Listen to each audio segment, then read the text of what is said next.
السلام علیکم ورحمۃ اللہ وبرکاتہ۔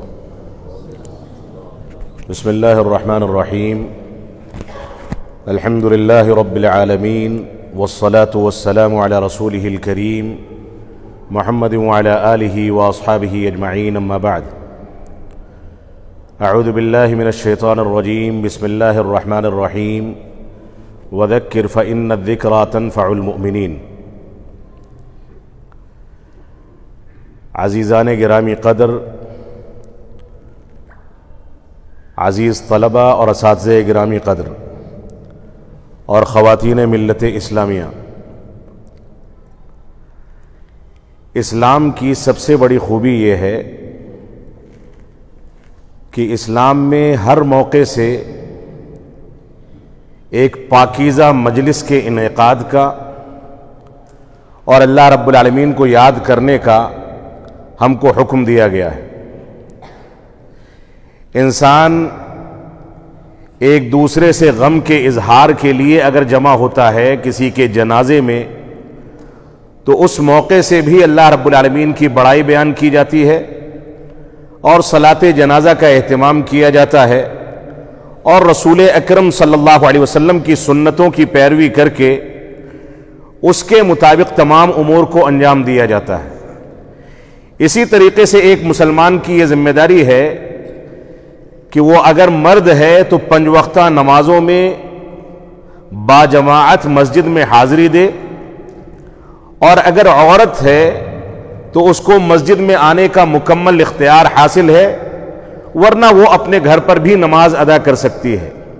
یہ 5 وقتہ نمازوں کا اجتماع یہ بھی اللہ رب العالمین کو یاد کرنے کا ایک ذریعہ ہے، ایک دوسرے کی بیمار پرسی کا ایک ذریعہ ہے، اور مختلف گھروں سے مسلمان آ کر کے جب مسجد میں جمع ہوتا ہے تو ہمیں ایک دوسرے کے گھر کے احوال بھی ملتے ہیں، ایک دوسرے کے حالات سے واقفیت بھی ہوتی ہے۔ اگر کسی کے ساتھ پریشانی ہے تو اس کی پریشانی میں ہم شریک بھی ہوتے ہیں، کوئی بیمار ہے تو اس کی بیمار پرسی کے لیے ہم کو موقع فراہم ہوتا ہے۔ یہ سارے کے سارے مقاصد ہیں ان اجتماعات کے۔ اسی طریقے سے اسلام نے ہر ہفتے میں پورے محلے کی ایک بڑی مسجد میں ایک بڑے اجتماع کا حکم دیا، جو آج کا اجتماع یعنی جمعے کی نماز کا اجتماع ہے، جس میں عام نمازوں سے زیادہ مصلی کسی مسجد میں جمع ہوتے ہیں، اور پیغام دور تک پہنچتا ہے اور دور تک کے لوگوں کی بیمار پرسی اور حال چال لیا جاتا ہے۔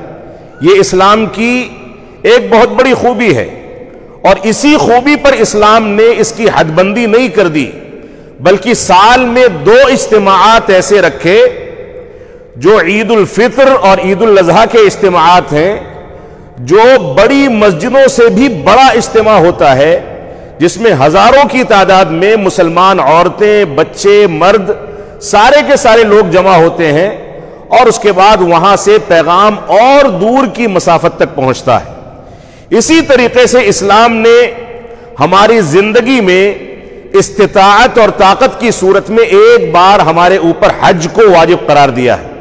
یہ حج کا اجتماع عیدین کے اجتماع سے کہیں زیادہ بڑا اور ساری دنیا کے ہر قسم کے مسلمانوں کا اجتماع ہے، چاہے وہ کالے ہوں، گورے ہوں، اردو بولتے ہوں، انگریزی بولتے ہوں، عربی بولتے ہوں، کسی بھی تہذیب کے ماننے والے ہوں، کسی بھی انداز کی زندگی گزارنے والے ہوں، ایک اجتماع کا ذریعہ ہے، وہ یہ کہ اللہ رب العالمین کی بڑائی بیان کرنے کے لیے مکہ مکرمہ میں اور میدان عرفات میں مسلمان جمع ہو جائے۔ انہی اجتماعات میں سے 2 اجتماعات وہ ہیں جن میں سے ایک غم کے اظہار کے لیے لوگ جمع ہو کر کے غم کا اظہار کرتے ہیں، وہ صلاۃ جنازہ کا اجتماع ہے۔ ہم میں سے کوئی شخص اس بات کی ضمانت نہیں دے سکتا ہے کہ وہ اس اجتماع میں موجود ہے، اور ہو سکتا ہے کہ صلاۃ مغرب میں اور صلاۃ عشاء ہی میں اس کی جنازے کی نماز پڑھا دی جائے۔ کوئی اپنی زندگی کی ضمانت نہیں دے سکتا۔ تو ایک اجتماع ہے غم کے اظہار کا اجتماع، انہی مسجدوں میں، انہی میدانوں میں یا قبرستانوں میں 100، 200، 1000، 2000 آدمی جمع ہوتے ہیں، جس کی میت ہوتی ہے اس کے گھر والوں کو دلاسا دیتے ہیں، حوصلہ دیتے ہیں، اس کے گھر پر کھانا پہنچایا جاتا ہے، اور گھر والوں کے احوال لیے جاتے ہیں. یہ ایک اجتماع ہے جو غم کے اظہار کا اجتماع ہے, اور انہی اجتماعات میں سے ایک اجتماع ہے جس کے بارے میں رسول اکرم صلی اللہ علیہ وسلم نے ہم کو حکم دیا کہ اعلن النکاح, نکاح کا اعلان کرو. نکاح کو خفیہ طریقے سے خاموشی کے ساتھ انجام نہ دے دو.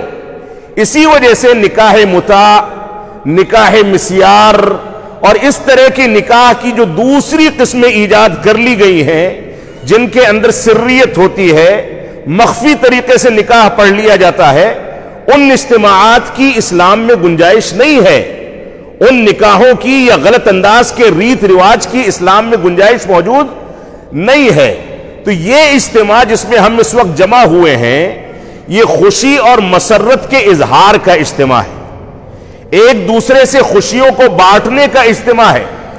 دو ایسے خاندان یا ایک لڑکا اور لڑکی جو اب تک ایک دوسرے کے سامنے نہیں جا سکتے تھے, ایک دوسرے سے کھل کر کے گفتگو نہیں کر سکتے تھے, ایک دوسرے کے ساتھ خلوت میں نہیں آ سکتے تھے, ایک دوسرے سے ہنسی مذاق نہیں کر سکتے تھے, اس اجتماع کی سب سے بڑی خوبی اور سب سے بڑا میزہ یہ ہے, سب سے بڑی برکت یہ ہے کہ اللہ رب العالمین کی چند آیتوں کے ذریعے اس لڑکے کو اس لڑکی کے لیے اور اس لڑکی کو اس لڑکے کے لیے اجنبیت سے نکال کر کے ایک دوسرے کا شوہر اور بیوی قرار دیا جائے گا.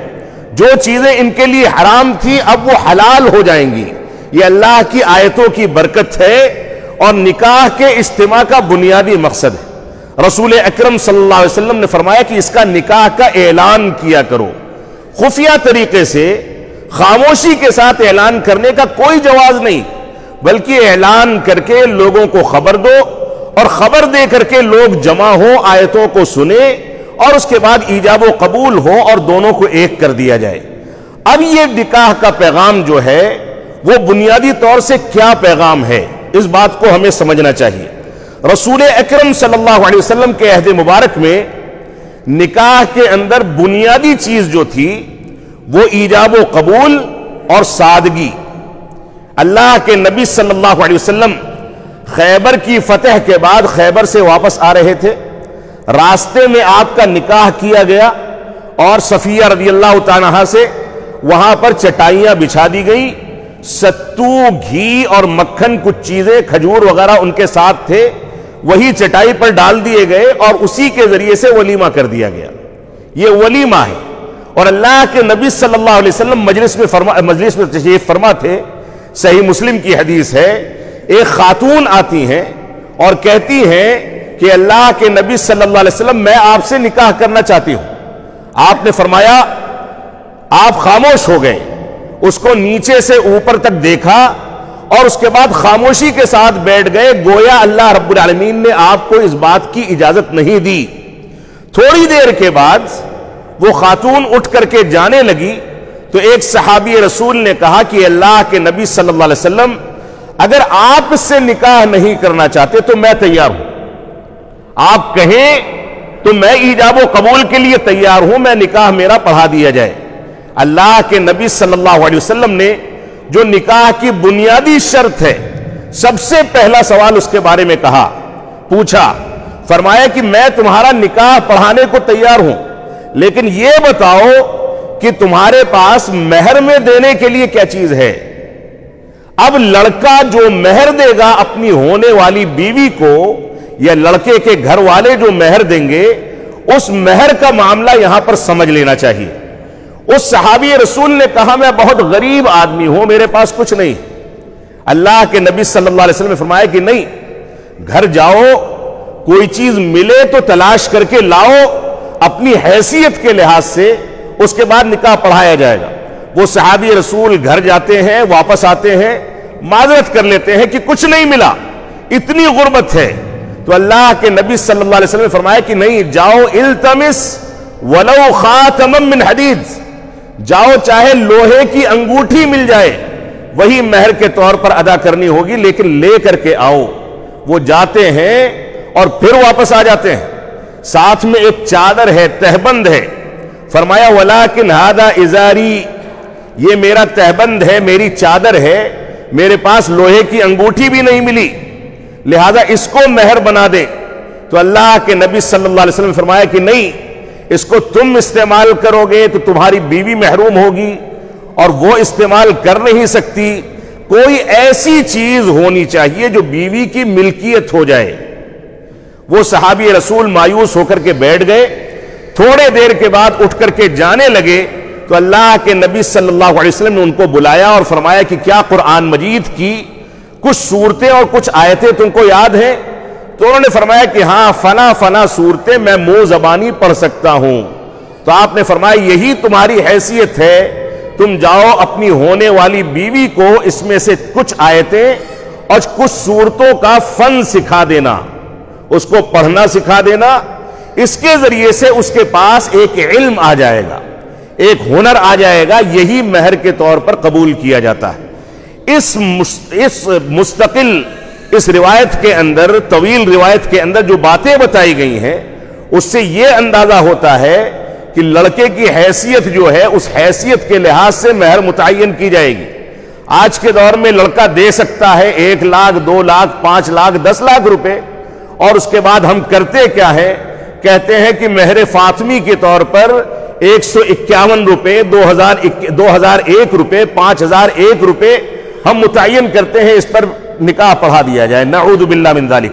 مہر فاطمی کیا ہے ہم کو اس کا علم نہیں، لڑکے کی حیثیت کیا ہے اس کا اعتبار نہیں. اصل یہ ہے کہ مہر فاطمی کی اگر آج کے دور میں قیمت نکالی جائے تو 1 لاکھ روپے کے قریب پہنچتی ہے. تو لڑکے کی حیثیت کے لحاظ سے مہر ہونی چاہیے. یہ بنیادی مسئلہ ہے.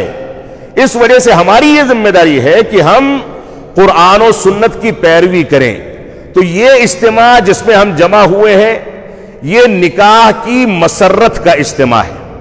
ایک دوسرے کو بشارت دینے اور خوشخبری دینے، مبارکباد دینے کا اجتماع ہے.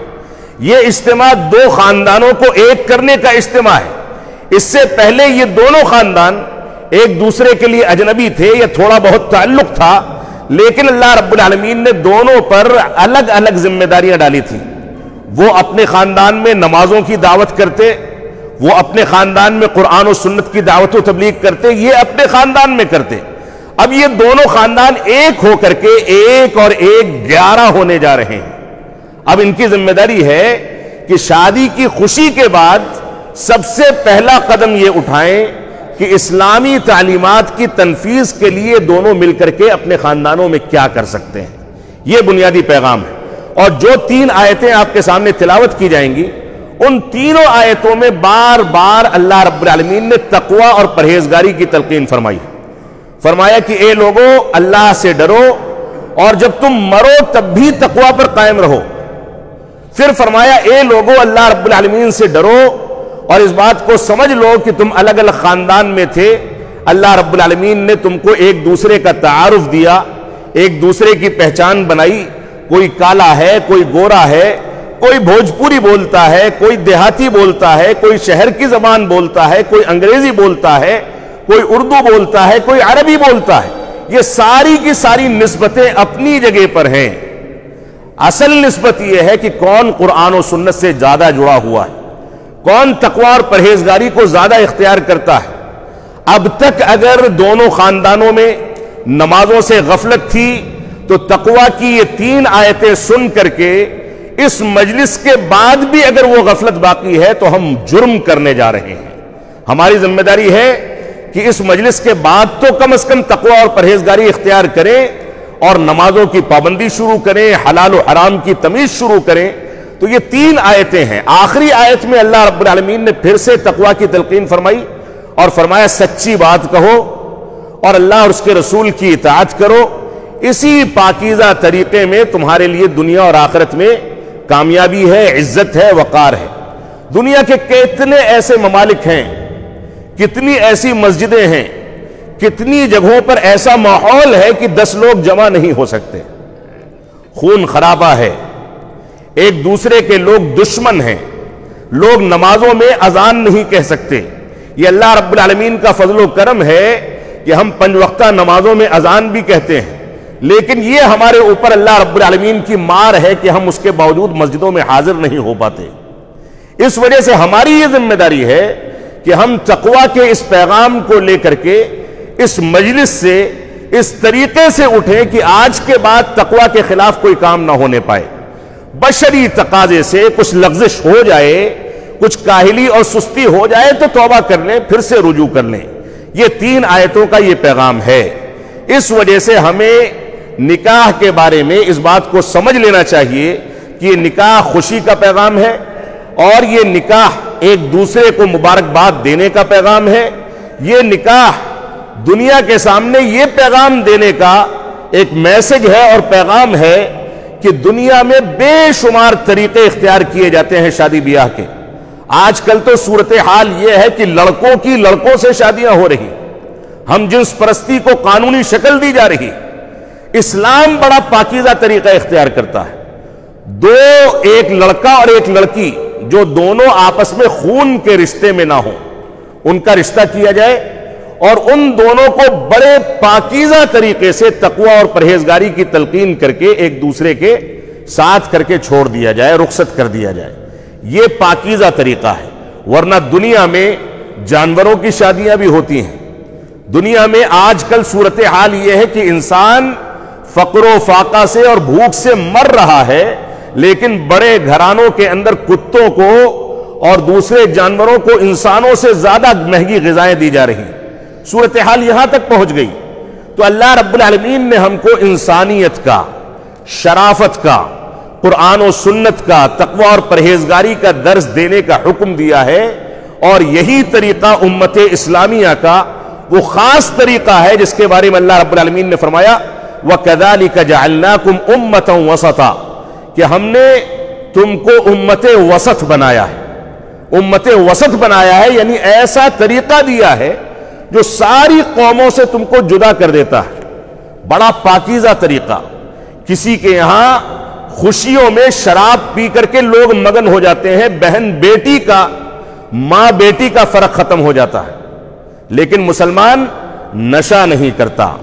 خوشی ہے، خوشی کے موقع سے پیسہ نہیں لٹاتا، بلکہ اللہ رب العالمین کے پیغام کو عام کرتا ہے. یہ بہت بنیادی پیغام ہے. تو خوشی کے موقع سے بھی بہت ساری قوموں میں نہ جانے کون کون سی چیزیں اختیار کی جاتی ہیں. غم کے موقع سے بھی لوگ نڈھال ہو کر کے جان دھو ڈالتے ہیں اور اس کے بعد اس دنیا سے رخصت ہو جاتے ہیں. غم کے موقع سے بھی اسلام یہ کہتا ہے کہ ہم صبر و تحمل سے کام لیں، اللہ کی تقدیر پر راضی برضا رہیں. کتنے ایسے افراد ہیں جن کو یہ امید رہی ہوگی کہ اس نکاح میں وہ شرکت کریں گے، لیکن کوئی کووڈ میں، کوئی کسی دوسری بیماری میں اس نکاح سے پہلے رخصت ہو گیا. یہ ہمارے اختیار کی چیز نہیں ہے، اللہ کی امانت ہے، وہ جب چاہے ہم سے چھین سکتا ہے. اس پر ہم صبر و تحمل سے کام لیتے ہیں. تو یہ نکاح کی تقریب خوشی کا موقع ہے، تقوی اور پرہیزگاری کے پیغام کا موقع ہے، انسانیت اور شرافت کے پیغام کا موقع ہے. اللہ رب العالمین ہم کو اس سے بھرپور فائدہ اٹھانے اور اس کے پیغام کو ساری دنیا میں عام کرنے کی توفیق عطا فرمائے. اب ایجاب و قبول اور نکاح مسنون ہوگا، جس نکاح مسنون کے بارے میں عبداللہ بن مسعود رضی اللہ تعالیٰ عنہ فرماتے ہیں کہ خطبۃ الحاجہ ہم کو رسول اکرم صلی اللہ علیہ وسلم ویسے ہی سکھاتے تھے، یاد کراتے تھے جیسے سورہ فاتحہ یاد کی جاتی ہے. ہم میں کہ ہر بچے کو، ہر شخص کو یہ خطبۃ الحاجہ منہ زبانی یاد ہونا چاہیے، کیونکہ یہ انسان کی ضرورت کا خطبہ ہے. اس خطبے میں بڑا اچھا پیغام دیا گیا، جو پیغام ساری دنیا کے سامنے عام کیا جائے، دنیا کے سامنے پہنچایا جائے. اب اس کو آپ کے سامنے پڑھا جائے گا، پھر ایجاب و قبول ہوگا. ان الحمد للہ نحمده ونستعینه ونستغفره ونعوذ باللہ من شرور انفسنا ومن سیئات اعمالنا من يهده الله فلا مضل له ومن يضلل فلا هادي له واشهد ان لا اله الا الله وحده لا شريك له واشهد ان محمدا عبده ورسوله. اما بعد فان خير الحديث كتاب الله وخير الهدي هدي محمد صلى الله عليه وسلم وشر الامور محدثاتها وكل محدثة بدعة وكل بدعة ضلالة وكل ضلالة في النار. فأعوذ بالله السميع العليم من الشيطان الرجيم. بسم الله الرحمن الرحيم.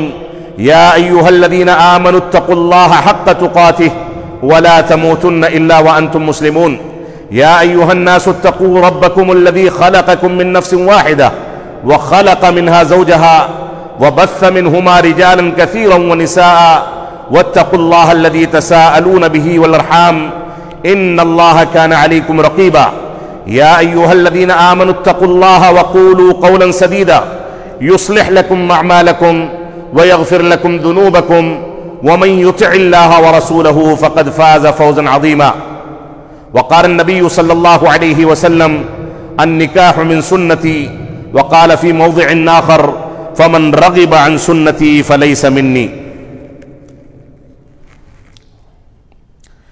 محترم جناب فراز حسن فاروقی صاحب جو کہ نعیم الحسن فاروقی صاحب کے بیٹے ہیں، آپ کو سنبل اسلام اختر صاحب کی بیٹی جو کہ اسلام اختر صاحب کی ولایت میں ہے، ان کی اجازت سے 32 گرام 620 گرام سونے کے زیورات کے عوض آپ کے عقد میں سارے اجتماع اور گواہوں کے سامنے دی جاتی ہے. کیا آپ قبول کرتے ہیں؟ اللہ رب العالمین سے دعا کریں کہ اللہ رب العالمین اس جوڑے کو بابرکت بنائے، قرآن و سنت کی پیروی کی توفیق عطا فرمائے، نمازوں کی پابندی کی توفیق عطا فرمائے، ان دونوں کو اپنے بڑوں کا احترام کرنے، چھوٹوں پر شفقت کرنے کی توفیق عطا فرمائے. یہ دونوں کے دونوں دنیا میں جس بھی خطے میں رہیں مبارک رہیں، خوش و خرم رہیں، قرآن و سنت کی پیروی کرنے والے رہیں. ان لوگوں کے جوڑے کے نتیجے میں، ملاپ کے نتیجے میں جو اولاد اور نسل چلے، اللہ رب العالمین اس کو بھی شیطانی وسوسوں سے محفوظ رکھے اور قرآن و سنت کی پیروی کرنے کی توفیق عطا فرمائے. یہ اجتماع جو اللہ رب العالمین کی آیتوں پر مشتمل اجتماع ہے، اے رب کائنات ہم تجھ سے دعا کرتے ہیں کہ اس اجتماع کو اس اجتماع کی شکل میں قبول فرما جس میں اللہ رب العالمین، جس میں تیرے ذکر و اذکار کے لیے چند لوگ جمع ہوتے ہیں، فرشتے اس کو ڈھانپ لیتے ہیں، اللہ کی رحمتیں اس پر نازل ہوتی ہیں. اللہ رب العالمین ہمارے اس اجتماع کو قبول فرمائے، اس نکاح کو بابرکت بنائے، دونوں خاندانوں میں میل محبت پیدا کرے، بڑوں کے احترام کی توفیق عطا فرمائے، چھوٹوں پر شفقت کی توفیق عطا فرمائے. ان دونوں کو ایک دوسرے خاندان اور دور کے رشتہ داروں کو بھی جوڑ کر کے لے کر کے چلنے کی توفیق عطا فرمائے. ہم جب تک جئیں تب تک اسلام پر جئیں، جب ہمارا خاتمہ ہو تو ایمان پر ہو. وصلی اللہ علی نبینا محمد وعلی آلہ وصحبہ وسلم. والسلام علیکم ورحمۃ اللہ وبرکاتہ.